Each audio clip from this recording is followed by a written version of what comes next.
ser como ella y amarte aunque duelan las espinas y el camino de la cruz. Dame la fe, Señor, la fe de María, para decir. Capítulo 14. El gigantesco San Luis María Griñón de Montfort. Era un atleta que habría podido ganar cómodamente medallas de levantamiento de pesas. Una vez 4 hombres intentaban inútilmente mover una lápida sepulcral pesadísima en un cementerio. Él la agarró solo y la llevó a otro sitio. Esta fuerza de gigante estaba al servicio de un temperamento colérico. Decía de sí mismo: siguiendo mi naturaleza, yo hubiera sido el hombre más terrible de mi siglo. Sin embargo, todos lo aclamaban. El buen padre de Montfort, ¿cómo endulzó ese temperamento violento, servido por músculos formidables? Con su total consagración a la dulce María. Nació el 31 de enero de 1673 en Montfort, pueblo de Bretaña en Francia. A los 12 años se traslada a la ciudad de Rennes, en donde termina su secundaria en el colegio de los jesuitas. Pero en 1694 entra en el seminario de San Sulpicio de París. Sus padres, Juan Bautistas, nacido en 1647 y fallecido en 1716, que era abogado, y Juana Robert, nacida en 1649 y fallecida en 1718, tuvieron 18 hijos. 3 de ellos llegaron a ser sacerdotes y 3 hijas entraron en el convento. Además, la mamá tenía 2 hermanos sacerdotes. San Luis María fue consagrado sacerdote en París el 5 de junio de 1700 y después se dedicó a predicar 200 misiones parroquiales. Además que este tratado, Montfort ha escrito otros bellísimos libros: El secreto de María, Súplica ardiente para pedir misioneros, El amor de la sabiduría eterna, Carta circular a los amigos de la cruz, El secreto admirable del Santísimo Rosario, 23,000 versos de cantos, etc. Entre incontables persecuciones e incomprensiones, fundó muchas asociaciones católicas en vista de desarrollar el apostolado seglar. Siempre viajaba a pie y llevaba consigo la Biblia de la Maestría de Sassy, recién impresa en francés. En 1704 fue a Roma y el 6 de junio de 1706 pidió a Clemente XI el permiso para ir a evangelizar a los infieles de Canadá, pero el Papa le mandó que siguiera evangelizando Francia como misionero apostólico, o sea, en nombre del mismo Papa. Por el veneno que le pusieron en la sopa, aunque pronto tomó algún remedio para combatir sus efectos, y por el cansancio se fue debilitando. Muere de pleuresía a los 43 años, en plena misión, el 28 de abril de 1716, en el pueblo de Saint-Laurent-sur-Sèvre, dejando en herencia su celo misional, caritativo y mariano a las congregaciones que él fundó, a la Legión de María y en general a los millones de católicos que se alimentan de sus escritos y de sus ejemplos. Montfort, basado en que la Biblia que ordena hay que nacer de lo alto, como dice en Juan capítulo 3 versículo 4, poco a poco había renunciado a sus identidades humanas hasta hacerse llamar tan solo Montfort. E incluso Montfort, porque en Montfort había renacido espiritualmente con el santo bautismo, en lugar de llamar Luis, nombre con el que fue bautizado, o Luis María, como por su devoción a la Virgen ya lo vemos firmar como testigo cuando tenía 8 años en el registro de bautismo de su hermanita Francisca. Tanto más que igualmente su patrono, San Luis IX, rey de Francia, no añadía su nombre el título de rey a sus firmas, sino que firmaba Luis de Poissy, refiriéndose al pueblito que se encontraba en las afueras de París, al oeste, en cuya parroquia había recibido la vida divina en el momento del bautismo. Inclusive a su hermanita Guyón, para animarla a rezar el Santo Rosario, le daba regalitos y la felicitaba. Vas a ser muy bonita. Y en las cartas que le escribió durante toda su vida y que conservamos, la llama siempre Luisa, porque él se llamaba Luis, en cuanto que Jesús nos ha ordenado: ama a tu prójimo como a ti mismo. Y a la edad de 19 años, saliendo de Rennes hacia París para estudiar en la Soborna en vista del sacerdocio, después de rechazar el caballo que se le ofreció para recorrer esos 400 kilómetros, al primer pobre que encontró en el camino, con gran emoción, le regaló los 20 escudos que su papá le había dado para sus gastos. El segundo regalo, toda la maleta que su mamá le había preparado, y con el tercero intercambió el elegante vestido que llevaba puesto con el suyo, porque sabía que Jesús nos felicitará a todos cada vez que lo hicieron con el más pequeño de mis hermanos, lo hicieron conmigo. Mateo capítulo 25 versículo 40. Historia maravillosa de esta preparación al reinado de Jesucristo. San Luis María de Montfort escribió este libro en el año 1712 en la sencilla casita de la calle de Sanuires, número 3, en la ciudad de Rochelle. Cuando murió, el manuscrito autógrafo que actualmente se venera en Roma, en la Viale de la Monfartini número 65, quedó en las manos de los misioneros de las congregaciones que él fundó y quienes no podían publicar nada por la dificultad de obtener el necesario permiso del rey, además que por falta de tiempo y de dinero.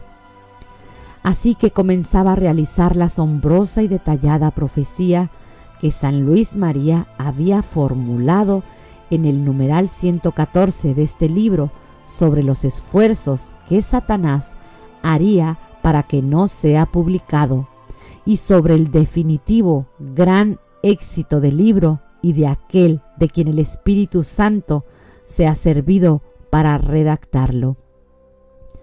Llegó pues la anticlerical Revolución Francesa entre los años 1789 y 1794, y los policías comenzaron a controlar minuciosamente la casa madre de los montformianos en Saint-Laurent-sur-Sebre, en donde había fallecido y está sepultado San Luis María. Inclusive asesinaron cruelmente a 3 misioneros en la huerta de la comunidad. Buscando documentos comprometedores, los policías probablemente destruyeron las primeras y últimas páginas que actualmente faltan en el manuscrito. Al comienzo, además del título, faltan 96 o por lo menos 84 páginas. En ellas lo declara el mismo San Luis María. Se hablaba del desprecio del mundo y se transcribirían las letanías al Espíritu Santo con la oración que la sigue. Al final, faltan no menos de unas 6 páginas que contenían la consagración, reemplazada aquí con el texto que el santo ha formulado al final de su amor de la sabiduría eterna y la bendición de las cadenillas. Lo cierto es que entonces los padres montfortianos, para salvarlos, entregaron ese libro y otros documentos a unos amigos campesinos de la zona, quienes lo escondieron bajo tierra en el campo que está cerca de la capilla de San Miguel. Pasada la revolución, este libro y los demás fueron depositados en un rincón de la biblioteca, en un cajón lleno de cuadernos y libros estropeados, hasta el 22 de abril de 1842. El bibliotecario padre Pedro Rateriu, nacido en 1807 y fallecido en 1869, leyendo el manuscrito en vista de preparar un sermón sobre la Virgen, reconoció el estilo de Montfort y lo llevó con alegría al superior general, al padre Dalín, que reconoció inmediatamente la escritura, porque en vista de la beatificación de Montfort, acababa de enviar a Roma los otros manuscritos del santo. En 1843 ya salieron las 2 primeras ediciones en París, a cargo del padre Agustín Grillard, director del seminario de Luzón, que el 6 de octubre de 1851 se haría montfortiano y después tomaría parte en el Concilio Vaticano I, como teólogo del obispo de Luzón. En la tercera edición montfortiana italiana, en 1919, publicada en Vía Romana número 44 en Roma, se introdujo la actual numeración marginal. En castellano, la primera edición salió en 1872 en Lerida, España, pero en nuestro idioma se ha impreso también en Cuba en 1885, en Ecuador en 1890, en Francia en 1891, en Argentina en 1910, en Colombia en 1939, en Chile en 1934, en México en 1980, en Perú también en 1980, en Paraguay en el año 2003, en Venezuela en el 2004, en Uruguay en el 2008, así también como en Costa Rica, El Salvador y Panamá. Así es que en 1977 ya habían salido más de 300 ediciones en unos 30 idiomas. Ahora, en los 5 continentes, las ediciones se han vuelto incontables. Como se han perdido las primeras páginas que debían llevar el título, desde la primera edición se le puso como título Tratado, pero su título original, si es que hubo alguno, debe ser Preparación al Reinado de Jesucristo, que hemos adoptado desde el año 2012. Reemplacemos el espíritu del mundo con el de Jesucristo. En las páginas 195 y 196 de este libro se explica cómo se extravió la primera parte de esta preparación al reinado de Jesucristo. en la cual Montfort desarrollaba la necesidad de reemplazar el espíritu del mundo con el espíritu de Jesucristo. Pero el santo trata de la misma materia también en otras obras suyas, por ejemplo, en los 2628 versos de sus 11 cánticos, 29 y 39, de los cuales sacamos los siguientes párrafos. No se puede, Jesús lo ha dicho, dar gusto a la vez al mundo y a Dios. Las dos cosas se contradicen. ¿El mundo es tu enemigo? Pues el Señor es tu amigo. Si Jesucristo es tu Señor, debes renunciar al mundo tramposo.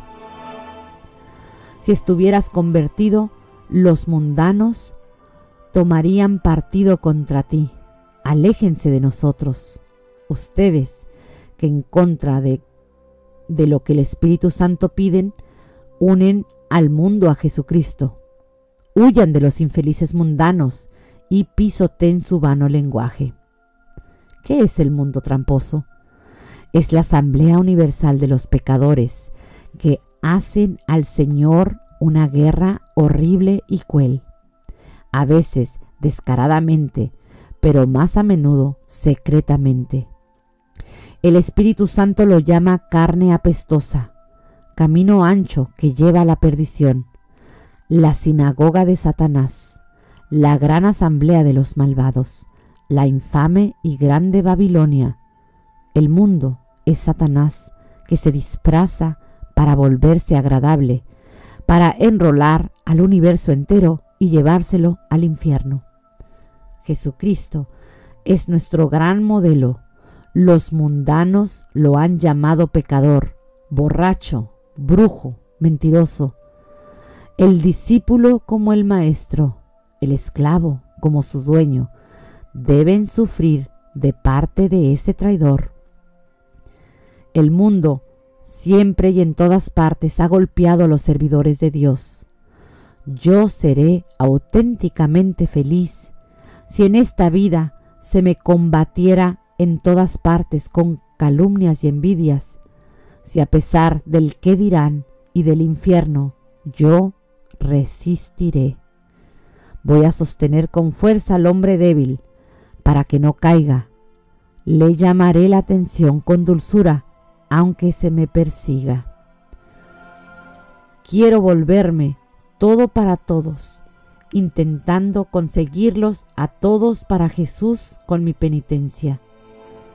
Tomemos las armas de la verdad contra los amigos de la mentira. Debemos hacerles ver es un acto de caridad que todos sus bienes no son más que un sueño.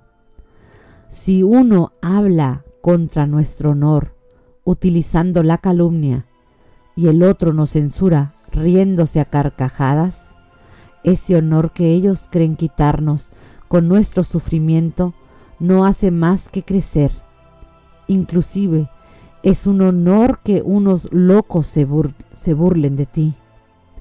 Dios ha dicho, si el mundo les odia, alégrense, porque ustedes no son de este mundo, y por eso recibirán en el cielo un maravilloso precio de gloria. El oro y la plata son bienes falsos. ¿Acaso la pobreza puede ser un mal si con ella se adquiere el cielo? La virtud ha coronado a todos los santos. Es una locura apoyarse en el hombre. Cuando la muerte te ataque, ¿él te va a ayudar en algo? Cuando el Señor te juzgue, ¿vendrá Él a tu defensa? Virgen Santísima, ven a socorrerme contra el infeliz mundo, contra su respeto humano y el miedo que le tengo. Gran Dios, dame la mano para que yo venza el respeto humano. Aunque todo el mundo te diera la espalda y te combatiera en la tierra, no debes temer estos males, porque si el Señor está contigo, obtendremos la victoria contra todos. Perros del Señor, santos sacerdotes llenos de celo, ladren con el corazón y con la boca, hagan la guerra al mundo, rebelde. Esos ciegos nos consideran visionarios locos y de repente nos dicen: no se metan en nuestros asuntos, aguanten, ladren siempre. Si no combatimos esos juegos, espectáculos y comedias, Dios a nosotros nos va a castigar por su pecado, y más que a ellos mismos en la otra vida. Tendremos que dar cuenta por todo el mundo. El mundo, entre las personas importantes, siembra el orgullo, entre los campesinos siembra la ignorancia, la borrachera y la difamación, la envidia y las divisiones, inclusive entre los religiosos, la injusticia en los palacios, los escándalos en los lugares públicos, las impurezas más asquerosas en las camas y en los lugares secretos, la vanidad entre casi todas las mujeres, la avaricia entre los comerciantes y la soberbia entre los intelectuales. En todas partes hay 1000 desórdenes, adultos y muchachos, mujeres de edad y señoritas, casi todos arden por el fuego de su infame concupiscencia. El respeto humano, su autor principal, que es el amor al mundo. Combatamos al mundo y sus atractivos. Estando Dios con nosotros, lo venceremos. Yo quiero comprometerme a ser devoto, pero auténtico, a alcanzar la perfección. El mundano quiere ser considerado el primero en todo, hasta en la humildad. Entre tanto que dirán: escoge bien, alma fiel, no los del mundo, sino los de personas piadosas. ¿Qué dirá el santo que está en la gloria? ¿Qué dirá Jesús mi Salvador? El pecador mundano inventa para su desgracia 1000 placeres y 1000 modas, tabaco. El dinero es la divinidad a la cual el mundo sacrifica su tiempo, su descanso, su salud y todos los bienes de la vida eterna, sin preocuparse del prójimo. La danza es indiferente. Ella puede ser inocente, porque David danzaba fervorosamente delante del arca del Señor. El juego es una recreación. Es un gusto relajarse para trabajar con más fuerzas cuando sea necesario, para alegrarse santamente, para alegrar al prójimo. Ha habido santos quienes, aunque muy serios, algunas veces han practicado algunos juegos. Su caridad los inventaba. El juego no debe ser fanático, sino moderado, dulce y prudente, que dure un tiempo razonable, sin peleas, lleno de dulzura, sin injusticia, lleno de honor. Cojan la dama, el ajedrez. No jueguen con ellos a cada rato, pero cuántos juegos prohibidos, cuántos con ellos se han perdido. Un jugador ya no sirve ni para sí ni para Dios. Es el juego que lo arrastra. En el juego están todas sus emociones, toda su alma y toda su energía. Solo actúa a su servicio, solo de él es esclavo. El juego es su cruel cadena. Un jugador roba a sus pobres hijos, a su esposa y a sus preocupados padres. La misa le resulta demasiado larga. Él se precipita de juego en juego y del juego al infierno. Cuando juega no tiene sueño. Durante la oración hay que despertarlo. El mundano tiene pan para su perro, en cambio para su hermano no tiene nada. Esa mundana insolente ya no respeta ninguna ley.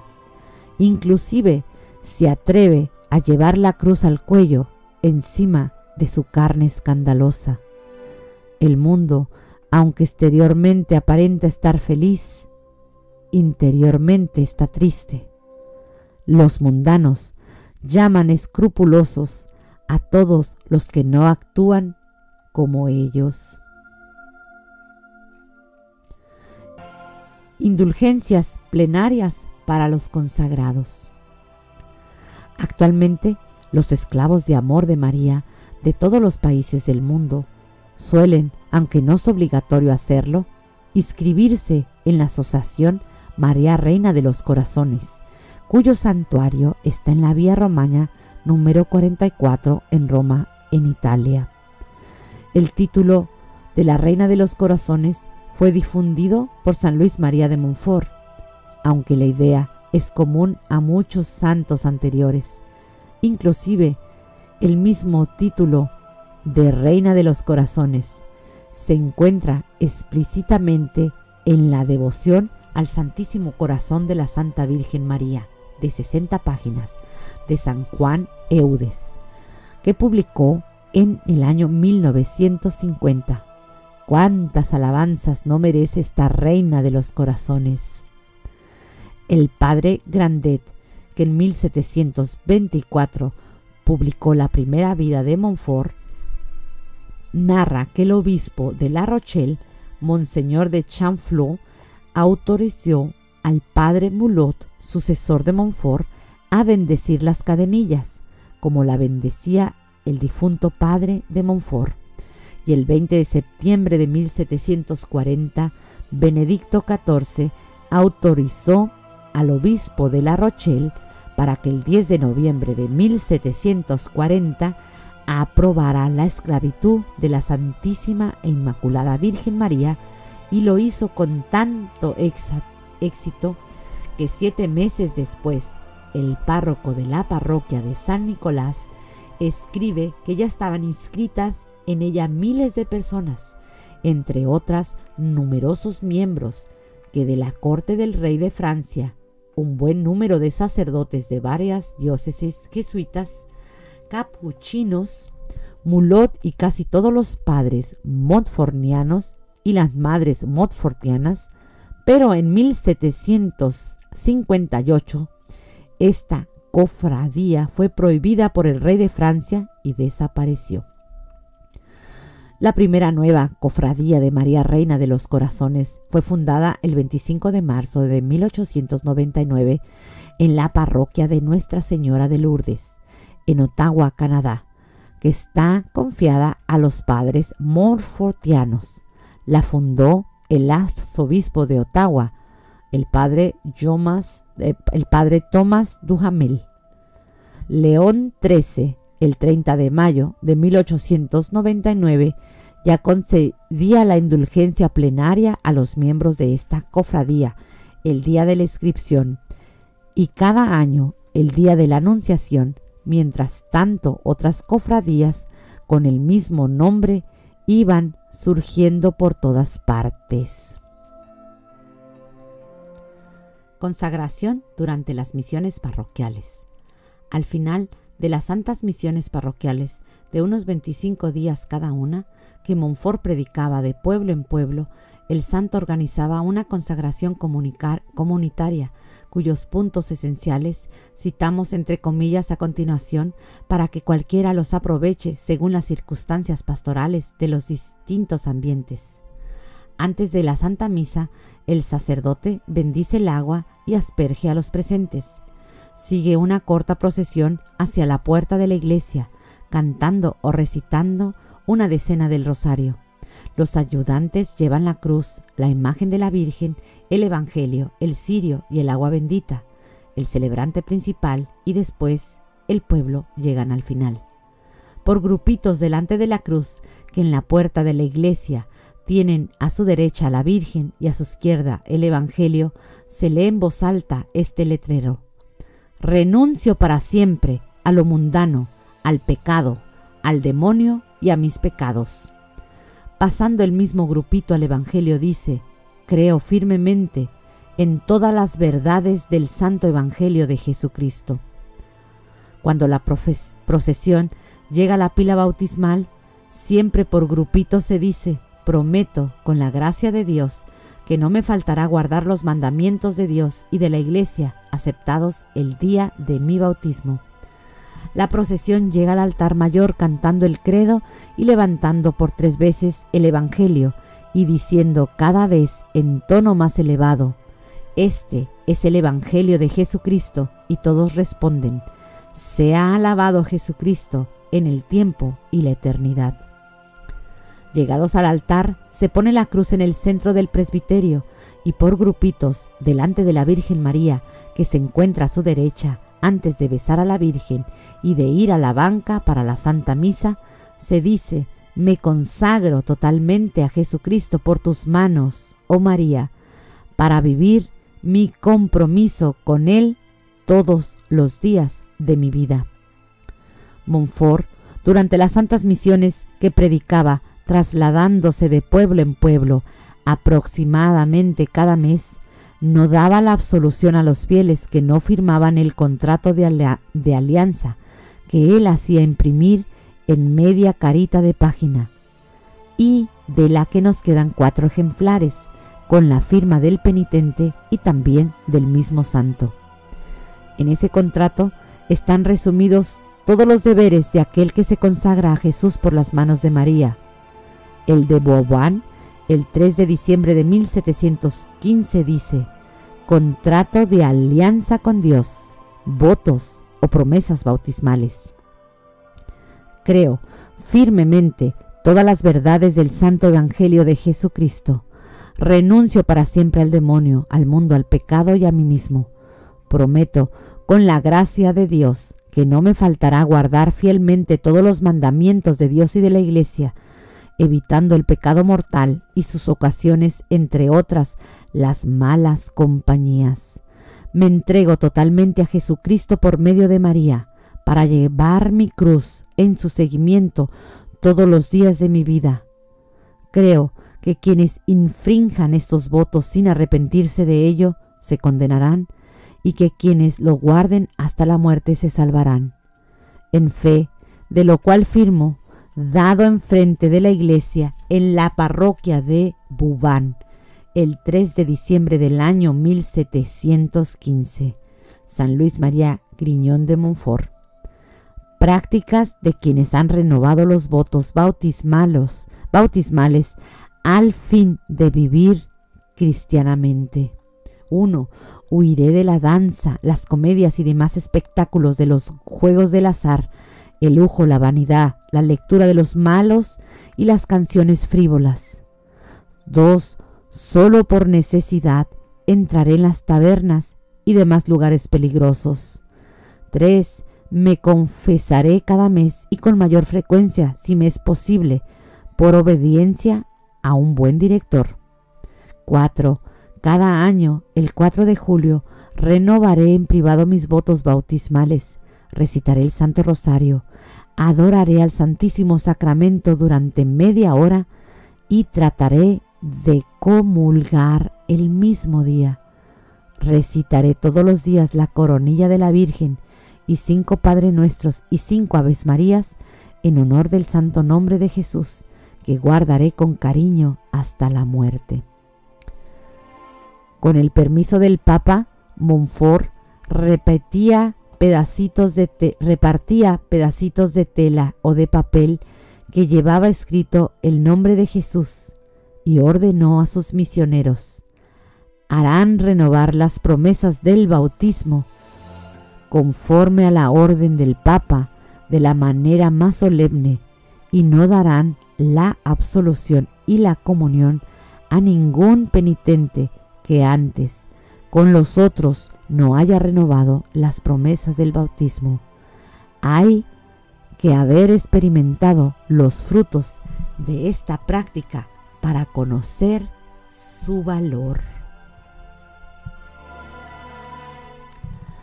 Del totus tus trinitario al totus tus eucarístico.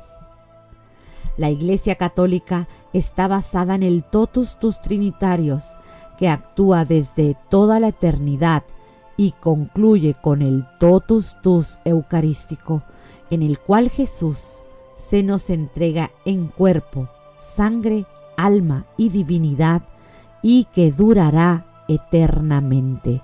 Por eso, San Luis habla mucho de las tres personas de la Trinidad desde el comienzo del Tratado de la Verdadera Devoción hasta el momento de comulgar, y sobre todo en su súplica ardiente para pedir misioneros. El Hijo debe ser infinito porque el Padre le entrega el 100% de sí mismo y le dice: totus tus, soy todo tuyo. Y también nosotros nos lo repite, como lo explica San Juan de la Cruz en la siguiente sublime página. Los musulmanes nos creen politeístas a los católicos, porque decimos que cada una de las tres personas de la Santísima Trinidad es Dios. Es infinita, pero nosotros les respondemos que si Dios no fuera solidario, sino solitario, no podría decir Dios es amor, porque amar es preocuparse por la felicidad del otro. Igualmente, el santo de Montfort dedica el último capítulo del tratado a la Eucaristía, que es el todo tuyo, totus tus, de Jesús para con nosotros. Jesús en la Eucaristía no nos entrega el 10% de sí mismo, sino el 100%. Se nos entrega en cuerpo, sangre, alma y divinidad. Y por eso toda la eternidad. El que come mi cuerpo tiene vida eterna y yo lo resucitaré. Juan capítulo 6 versículo 54. Por eso San Luis María Griñón de Montfort nos exige el diezmo como los protestantes, sino el 100% como lo practican para con nosotros Jesucristo en la Eucaristía y también la entera Trinidad. He aquí el precioso texto del cántico espiritual de San Juan de la Cruz.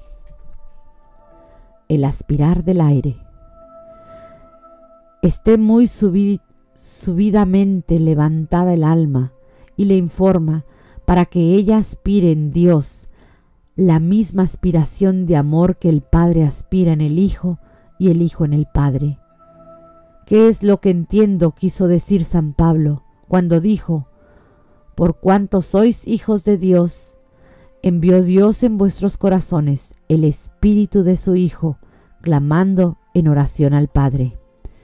Y no hay que maravillar que el alma pueda una cosa tan alta, porque dado que Dios le haga merced que llegue a estar deiforme y unida en la Santísima Trinidad, en que ella se hace Dios por participación. Qué cosa tan increíble es que obre ella su obra de entendimiento, noticia y amor en la Trinidad, juntamente con ella, como la misma Trinidad por medio participado, obrándolo Dios en la misma alma. Y como esto sea, no hay más saber ni poder para decir, sino dar a entender como el Hijo de Dios nos alcanzó este alto estado y nos mereció este alto puesto, como dice San Juan, de poder ser hijos de Dios, de donde las almas esos mismos bienes poseen por participación que Él por naturaleza, por lo cual verdaderamente son dioses por participación, iguales y compañeros suyos de Dios. Así somos hechos compañeros de la divina naturaleza, lo cual es participar el alma a Dios, obrando en Él, acompañadamente con Él la obra de la Santísima Trinidad, de la manera que habemos dicho, por causa de la unión sustancial entre el alma y Dios. Oh almas criadas para estas grandezas y para ellas llamadas, ¿qué hacéis? ¿En qué os entretenéis? Vuestras pretensiones son bajezas y vuestras posesiones miserias. Oh miserable ceguera de los ojos de vuestra alma, pues para tanta luz estáis ciegos y para tan grandes voces sordos, no viendo que, en tanto que buscáis grandezas y glorias, os quedáis miserables y bajos de tantos bienes hechos e ignorantes e indignos. El canto de la dulce voz del ruiseñor.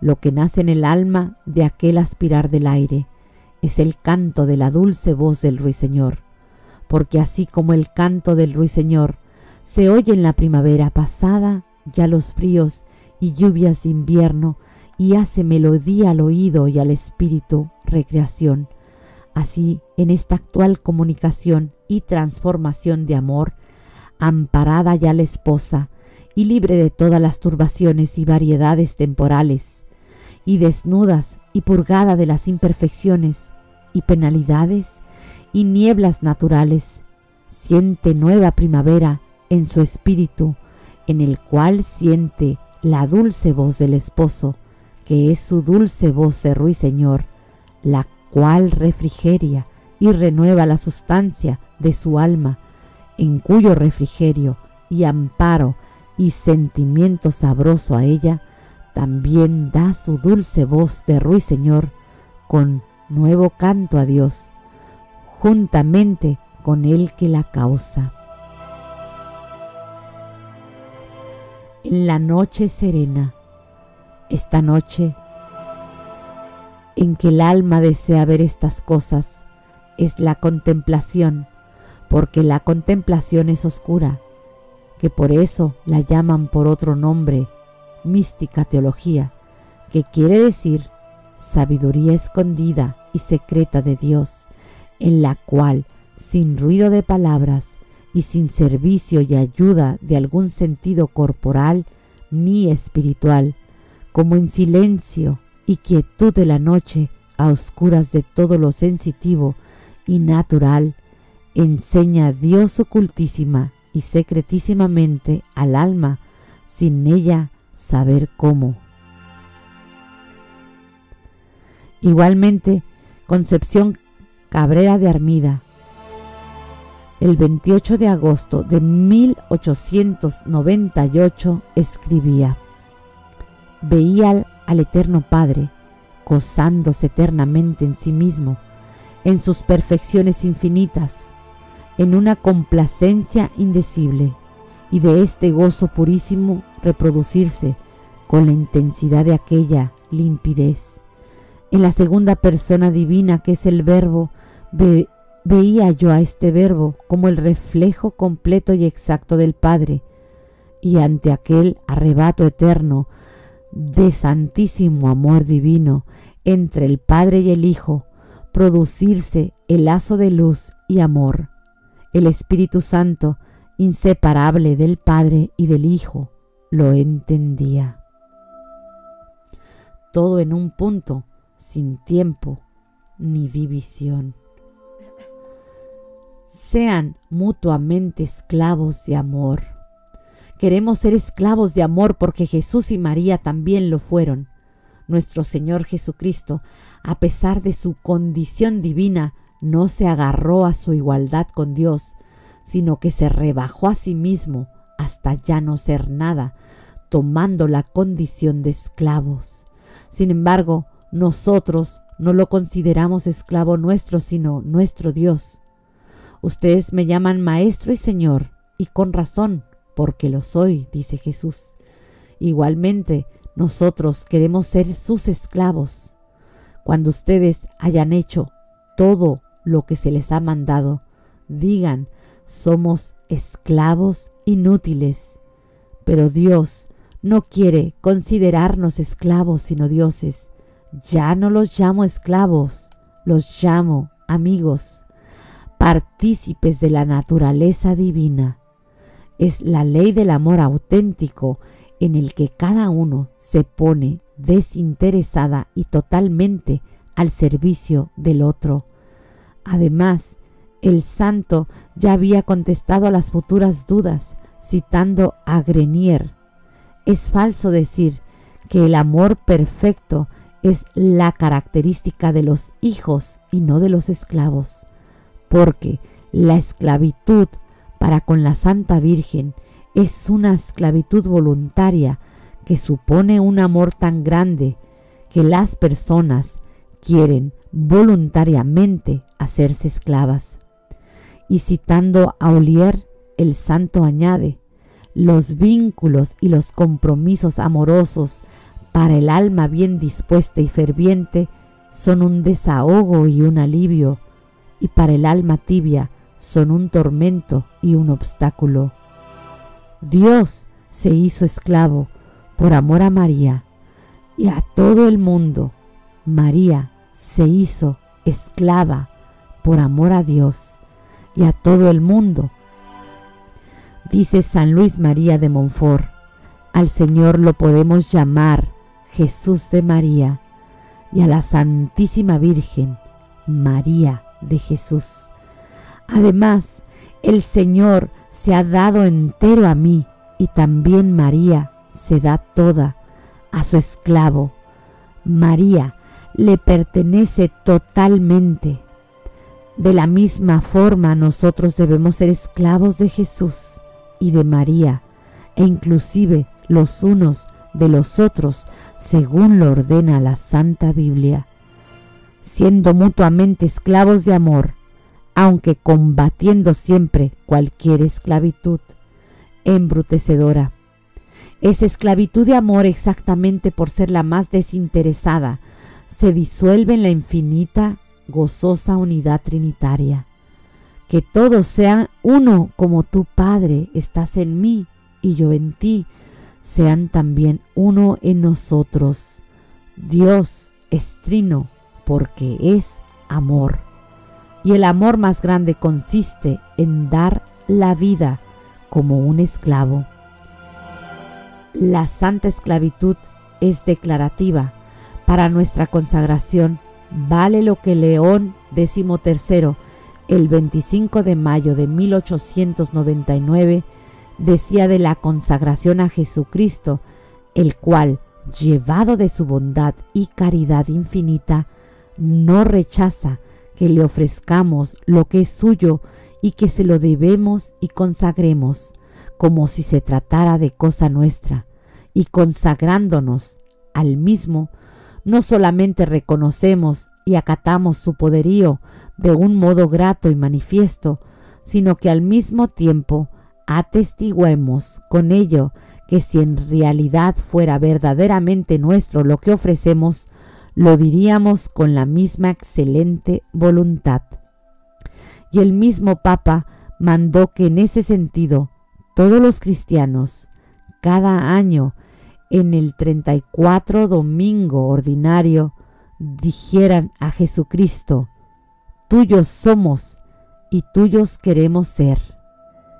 Y antes de León XIII, San Luis María de Montfort, hablando de Jesucristo, había expresado la misma idea: por amor y por justicia debemos consagrarnos a Él.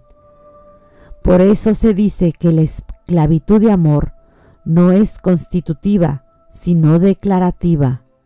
Al consagrarnos como esclavos de amor de Jesús y de María, no hacemos más que constatar con gozo una realidad anterior, dejando de rebelarnos a ella con los pecados de acción y sobre todo de omisión.